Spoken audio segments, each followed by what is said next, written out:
waliwo ebigambo byayogerwawo gye buvuddeko nga bakulembeze baffe ababiri baali bafunyemu obutakwatagana mu bigambo, naye kirungi nnyo era olunaku lwaleero ndi musanyufu nnyo nti bano abakulembeze nga bali guided by the president yankwasisa obuvunanyizibwa okwasaganya eno ensonga.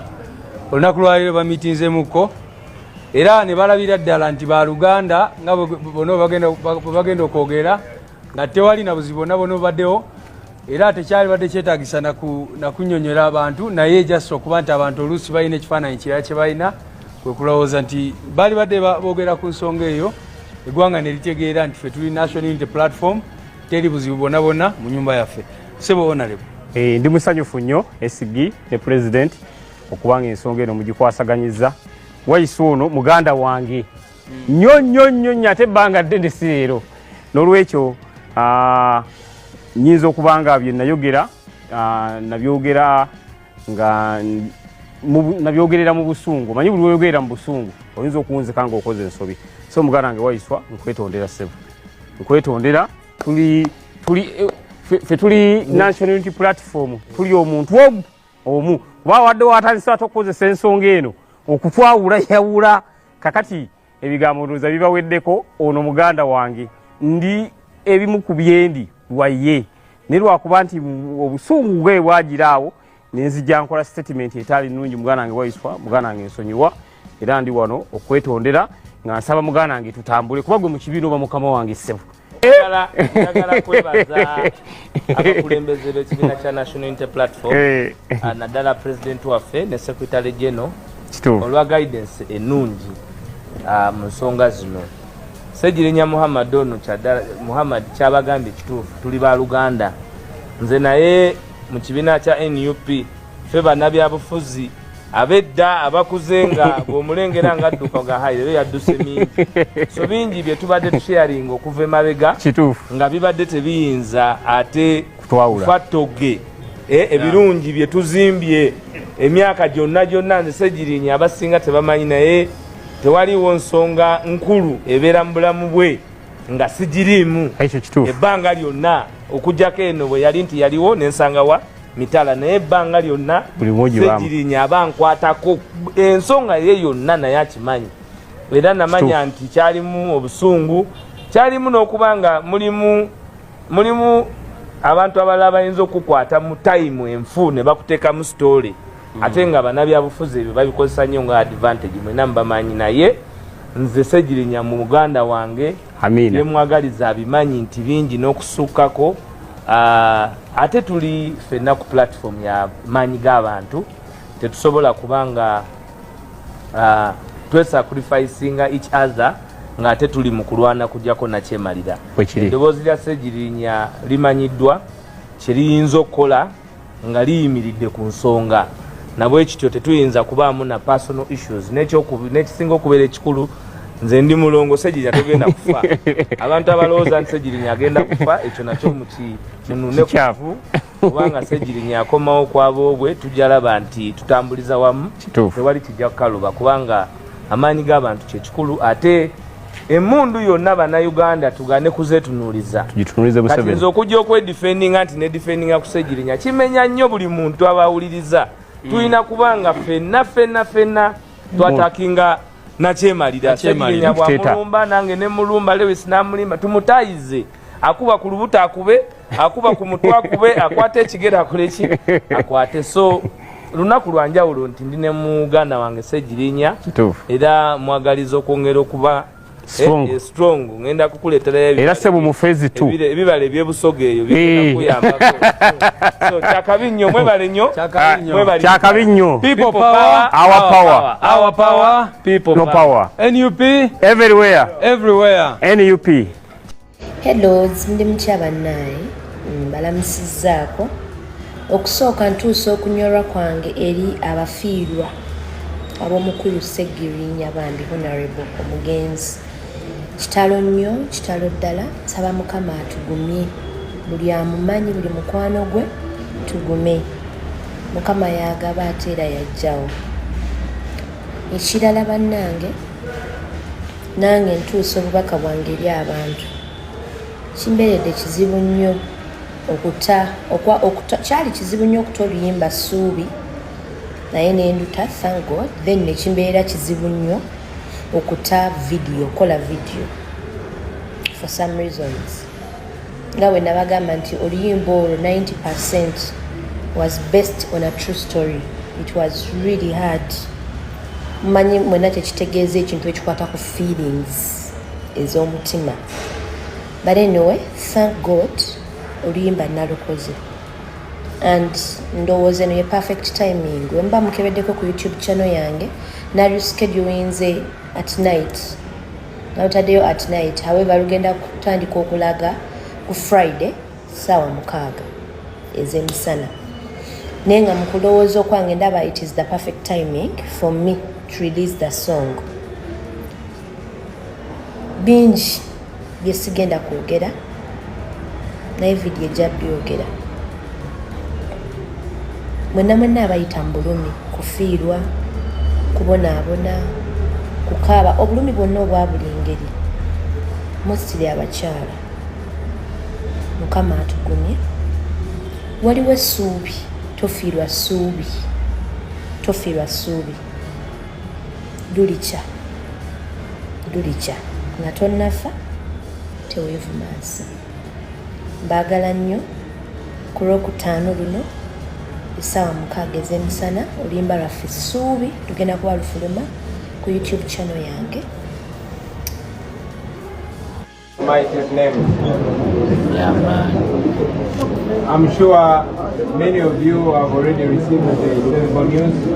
I'm here to reaffirm the terrible news that we have lost the Honorable Muhammad Sejirinya, Member of Parliament of Kawempe North.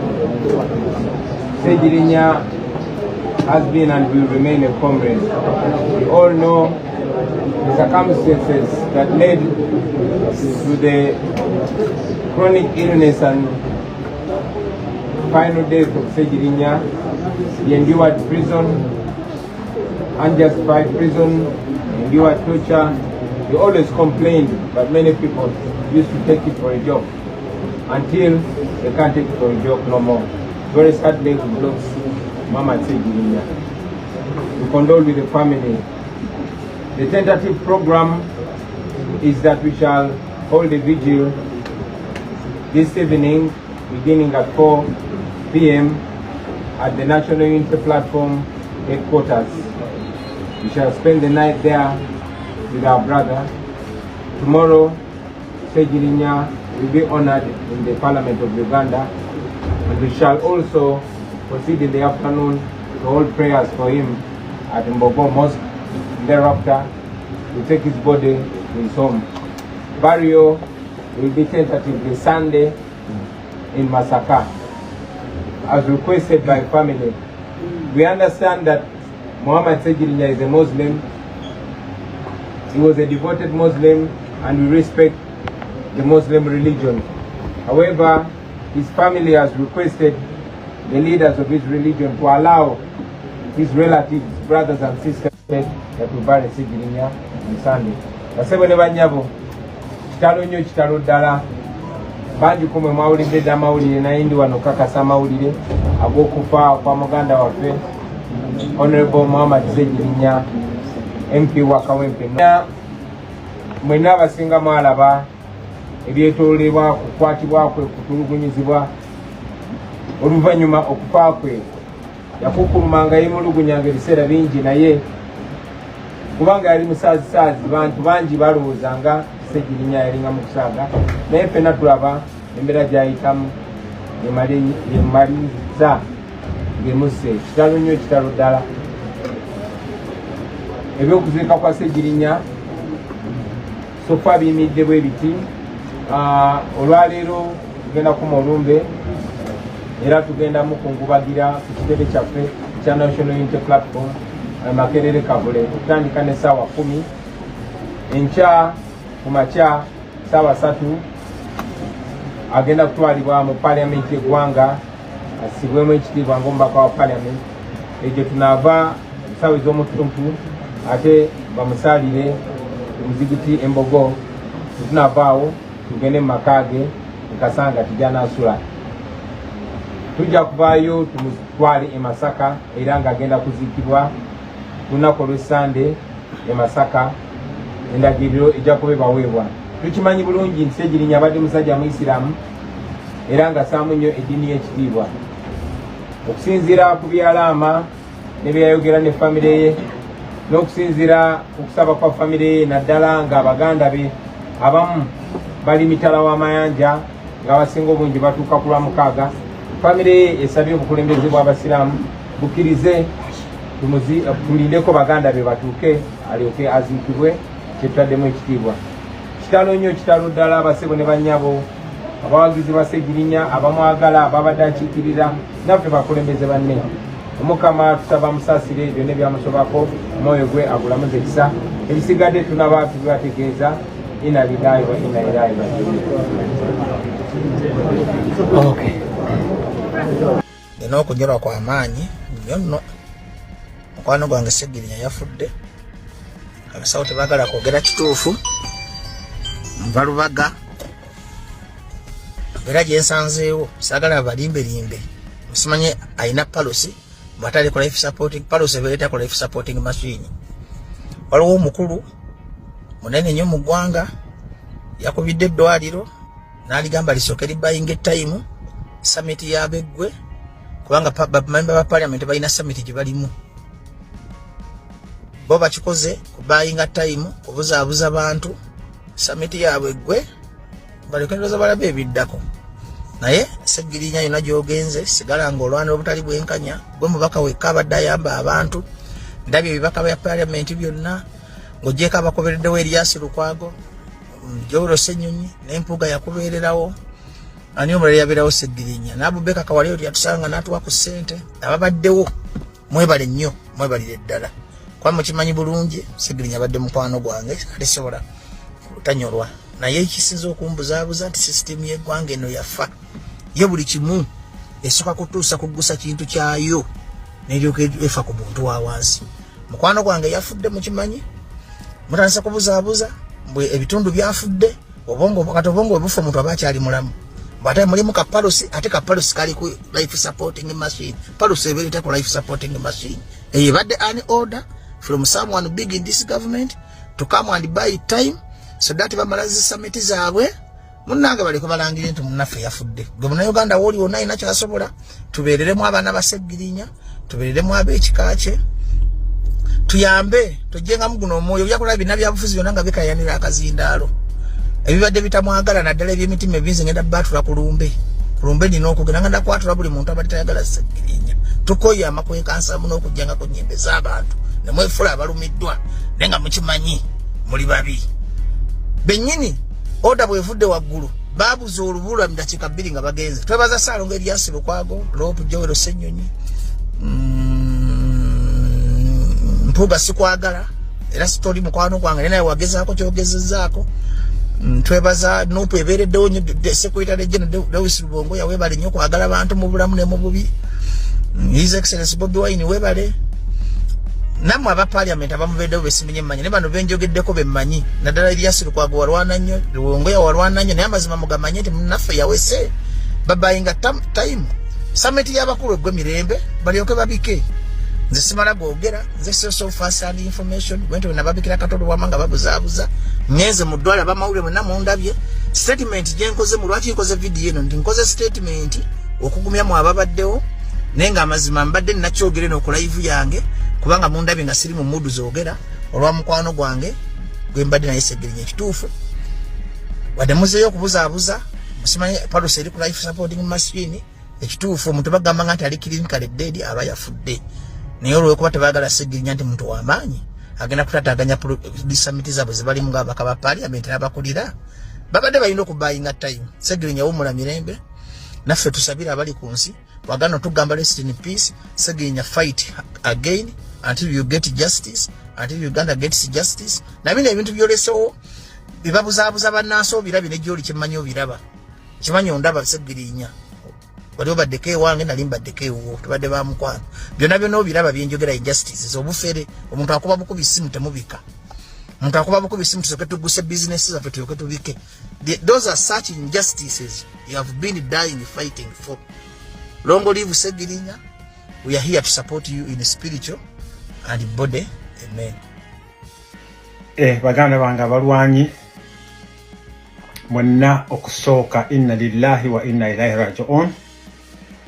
Abasawo bakonfaminze nti muganda affe Segirinya tebakyasobola kwongera maaso kubeera nga bamuyamba ne mashini bagiswitchinze off. Okusooka nga bwe muwulidde mwenna muganda affe Mr. Update we yalaama.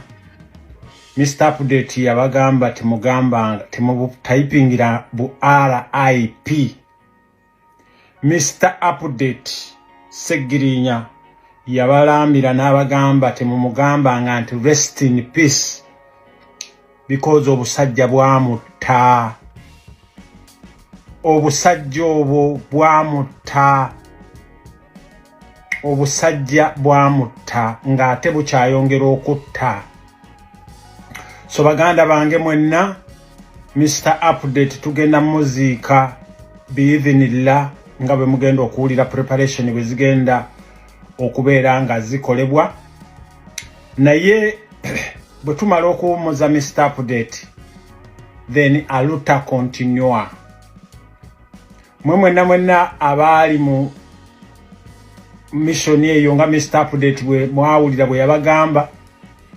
Mr. Update nayogera naye nga akyali Holland nga tannaba kukomawo Uganda. Mr. Update ne mwegayirira ne mugamba Mr. Update wandibadde osigale Holland nangamba kojja omugezi nyina okugenda e Uganda. Abantu bange ab'ekawempe North nyina okubeera nga mbaweereza.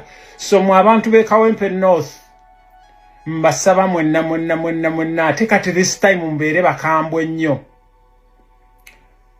Gavumenti etubyeko. Gavumenti n'obusajja bwayo obwo tugenda kubwogera nga tumaze okuwummuza Mr. Update. Mr. Update nakwegayirira neera mwenna mukimanye nti Mr. Update okufuna embeera eyo yonna bagenda okumusiba mu bijambiya bya Mpuuga. Bagenda okusiba Mr. Update mu bijambiya bya Mpuuga bye yateekayo Masaka eyo. Mr. Update yali musajja mulamu nnyo. Bagenda okumusiba Mr. Update obulwadde obwo bonna obumubonyaabonyezza okumutuusa ne mu extent eyo okubeera nga Mr. Update afa mu bulumi. Obulwadde yabujja mu kkomera. Ng'ate gwe kasajja gwe eyakutema abantu baffe ebijambiya ne mumala ne muwaayiriza Segirinya. Mumanyi kye mwakola Mr. Segirinya. So baganda bange mwenna kitalo nnyo ne tukontinuinge tumanye nti struggle eno gye tulimu si ya kuzannya. Struggle eno gye tulimu tulinga abafumbe mmere. Struggle eno gye tulimu tulinga abafumbe mmere. Bwe tuba tufumba emmere wabaawo enku. Nze kojja omugezi nnyinza okubeera enku. Gwalaba video yange oyinza okubeera enku. Naye mbasaba mwenna mubeere bagumu. President wange beera mugumu nkimanyi oli mugumu nnyo. Na mwenna ba members mubeere bagumu. Assalamu alaikum wa rahmatullahi wa barakatuh. Ku mukutu guno ogwa TikTok kibannange muyambe Segirinya obwana buto. Bwana bukyali buto Nagirinya tannakula n'obulala tebunnakula. Bwaba kusindise kikola Segirinya ekikyamu mutte. Unange kyusaamu ogambe nti musajja ato bwana nga tebunnakula mwagaza ki kubanga jjo wabaddewo ka boda akabadde kangoberera nga bwe tulinnyamu nako ne kalinnyamu bwe tuweta nako ne kaweta nenga nti oba abasajja ate tebaawulidde vidiyo n'olwekyo kanziremu nkola vidiyo eno ey'okubiri munnange yamba gwagenda atemula gwagenda kuba abantu amasasi ye Segirinyawo mutaase olime kimukola kubanga bannange obwana buto Nagirinya tannakula tenakava mu kaduukulu ka myaka 2 yamba baabafunamu omutima ogw'ekisa. Bakasitoma baffe abalungi balamusizaako mu linnya lya Mukama waffe Yesu. Amanya Victoria Balamba okuva no ku Jevity Properties Limited e Nansana Coast Bank bannange nziza okubajjukiza plots zaffe ez'obukadde obusatu ziggwawo tusigazaako plots 10 zokka olunaku lwankya bannange okulambula kwankya so nzize okubajjukiza mujje bannange tugende tulambule jangu obukinge plot yo olunaku olw'enkya okulambula kwa bwereere tusimbula essaawa 2 ez'okumakya wano ku Jeviki Properties Nansana. Mwebale nnyo mwebalire ddala. Otambudde obwoya ne bukuggwa ne kuntumbwe ng'onoonya mirimu ofereddwa abafere bangi toddamu ku magambo ga Kankwanjulira Molden International Labour Consultants be bakugu abaakakasibwa okutwala bannayuganda emitala w'amayanja mu nsi nga Qatar, Saudi Arabia, Jordan, Kuwait, UAE, Bahrain era nga bano bakutuusaako emirimu omuli security, waiters and waitresses, maids, cleaners wamu ne baristas. Basange wali eri ennamuŋŋoona oba bakubire ku nnamba zaabwe ez'essimu 074 738 21 oba 0772 83 00 oba 0787 95 23 29 beebokka abagenda okusangula ennaku ku mutima gwo beba Molden, shipping life into a unified destiny. Abazadde kambanjulire Ibn Ryan Junior School somero lya Dana Boarding ate nga ly'abawala n'abalenzi liri ku musingi gwa Buyisiraamu wabula nga baaniriza enzikiriza zonna balina abasomesa abatendeke abaabangulwa okulera wamu n'okusomesa abaana balina school van ezireeta abaana abava ewaka ate nga balina ebisulo ebiyoyofu ebiyonjo okukamala gattako ne bametron abamanyi okulabirira abaana basomesa ebintu eby'enjawulo omuli okuwuga okusamba omupiira okusuna ennanga okusuna gita ate nga n'aba scout tebabeera biddeyo bano basangibwa wali Mayabukomi kilomita 14 okuva ku luguudo lw'e Kampala okudda e Masaka ate nga registration agenda mu maaso abeetaaze bakubire ku nnamba zaabwe ez'essimu 0782 79 49 22 oba 0704 25 000 oba 0774 25 000 beebokka abajja okubangula omwana wo. Abalungi abatuwuliriza era abatulaba olunaku olwaleero tukyaddeko ewa Sheikh Ashraf Dembe. Sebo nsanyusa okubalaba amannya agange Yezeseeka Ashraf Dembe akola ku bizibu by'enjawulo omuntu singa aba alina ebirwadde tumusomereddwa tumuwa amazzi ga lukuya nga bw'obadde ogalaba tugenda abantu ku kyoto ne twokya emizimu emibi egibabaamu n'okulomba edduwa abantu singa abeera ng'ali wano atuuse nsobola okumulombera edduwa ne waba atatuuse nga mpadde amannya ge naye ng'ali wala maneetaase enamba yange yeno eri 0707763711 namwe bannyinaffe abali ebweru oyagala okuba nti oyagala okulombera ku dduwa ng'olina ebizibu visa zibuze amaka gakolongotana sente zikola zimpita mu ngalo ojja kumpeereza ekifaananyi kyo n'amannya go ebyo byokka bijja kumala nja kukulombera edduwa ojja kutereera olunaku olusembayo mu mwezi mba n'edduwa eyawamu ffenna n'abalwadde bange abakadde n'abapya. Salaamu alaikum warahmatullahi wabarakatuh.